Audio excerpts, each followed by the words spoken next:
Bonjour à tous et bienvenue pour ce cours de mathématiques.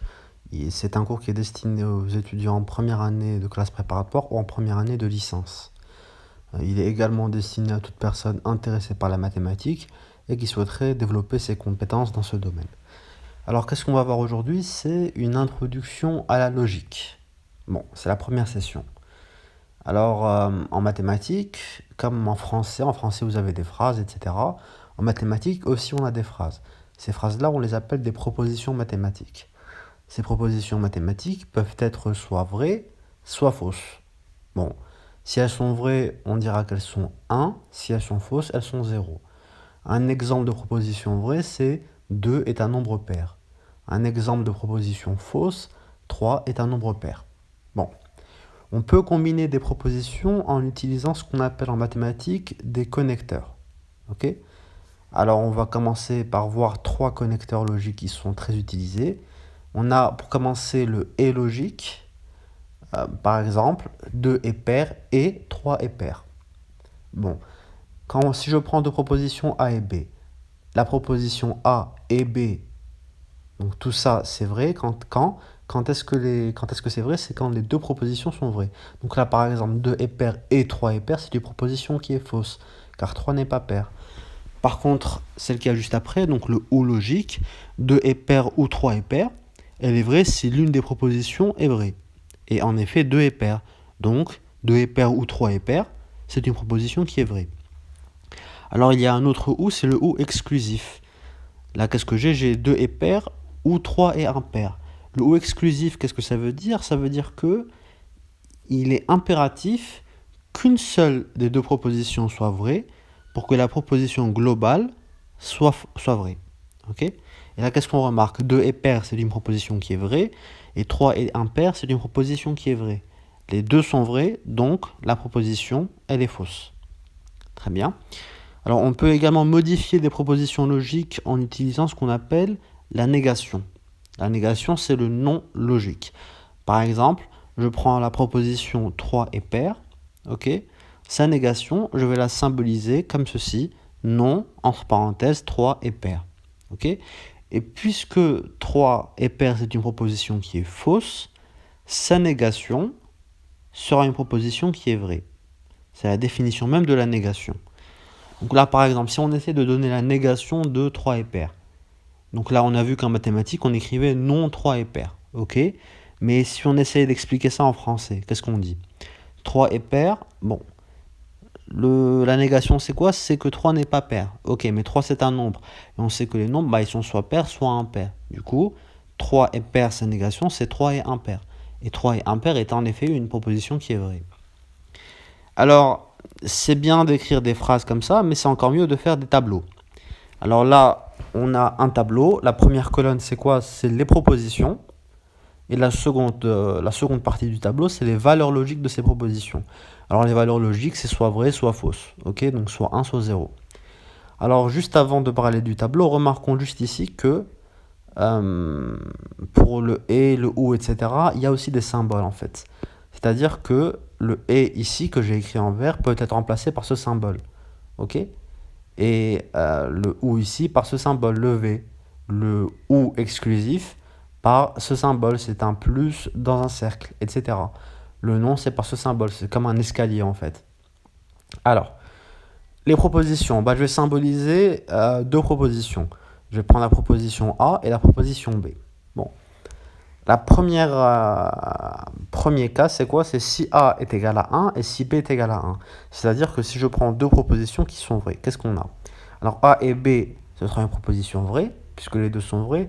A ou B sera aussi une proposition vraie, car les deux sont vrais. A ou exclusif B.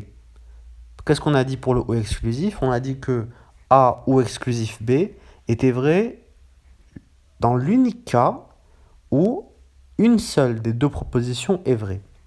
Et là, malheureusement, on voit que le A est vrai et que le B est vrai. Les deux sont vrais. Du coup, c'est faux.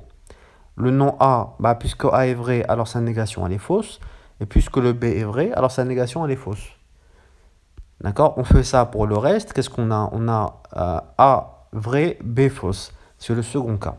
Alors A et B, c'est faux, puisqu'il faudrait que les deux soient vrais, et ce n'est pas le cas ici. A ou B, elle est vraie parce que le A est vrai. A ou exclusif B est vrai, car on n'a que le A qui est vrai ici.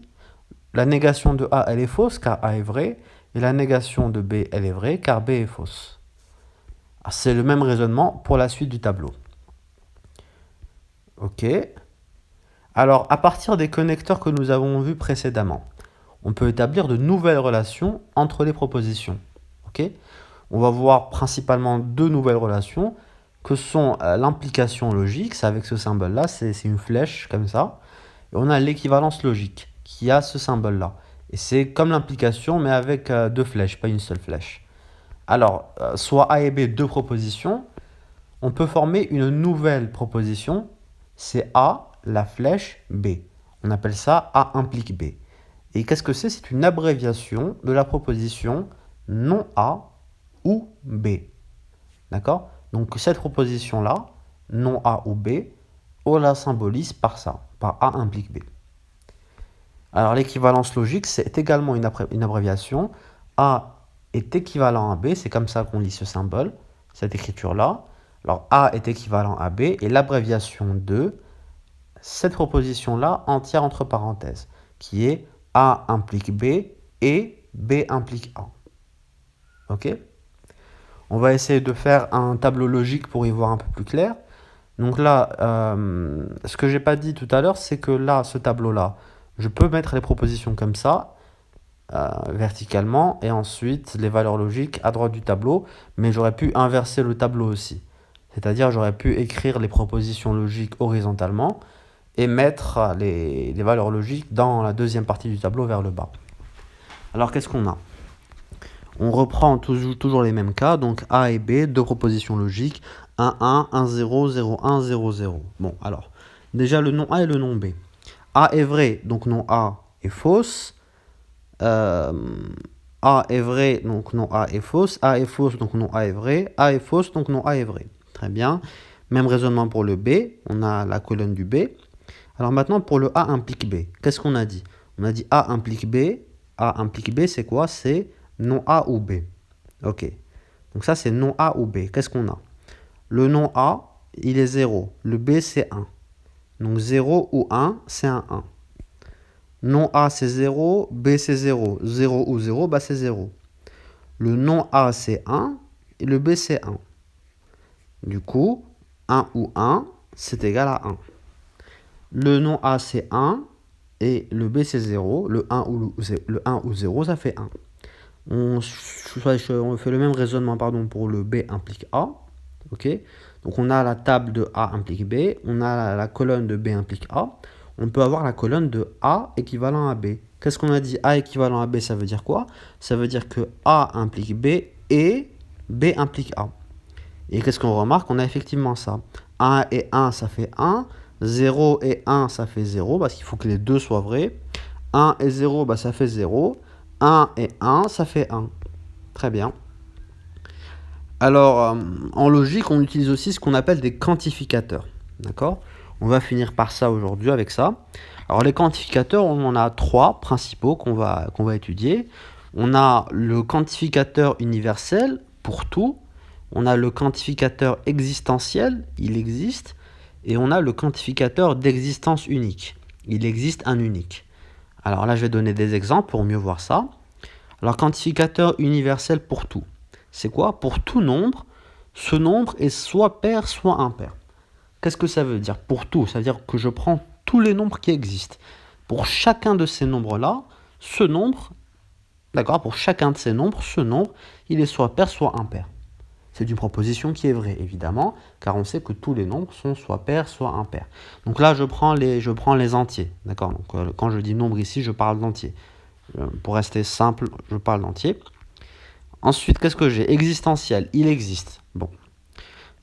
Je dis par exemple, il existe un nombre premier qui est pair. Effectivement, il en existe un. C'est lequel? C'est le 2. Donc cette proposition, elle est vraie. Et là, il existe un unique, d'accord? Il existe un unique nombre premier qui est pair. Donc là encore, si je prends le cas des entiers positifs, des entiers naturels, en effet, il existe un unique nombre premier qui est pair, c'est le 2.